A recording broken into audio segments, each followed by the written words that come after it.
2026 March 2ஆம் நாளான இன்று குவைத்தின் மேற்கு பகுதியில் அமெரிக்காவின் F-15E ஸ்ட்ரைக் ஈகிள் ரக போர் விமானம் விழுந்து நொறுங்கியது.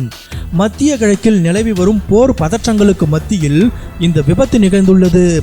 விமானம் தரையில் விழுந்து நொறுங்கிய போது பெரும் புகைமூட்டம் ஏற்பட்டது. இது தொடர்பான வீடியோக்கள் சமூக வலைதளங்களில் பரவி வருகின்றன.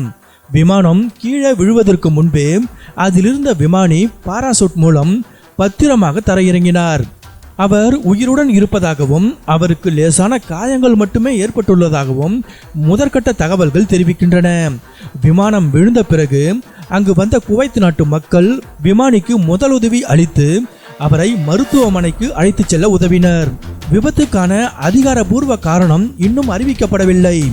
இருப்பினும் சில முக்கியமான தகவல்கள் கசிந்துள்ளன.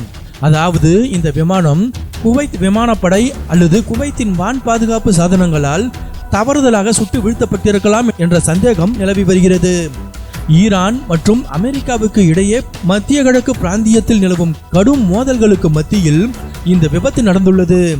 அமெரிக்க மத்திய கட்டளை இந்த விபத்து குறித்து இன்னும் முறையான அறிக்கையை வெளியிடவில்லை. விபத்து நடந்த இடத்தில் விசாரணை தீவிரமாக நடைபெற்று வருகிறது.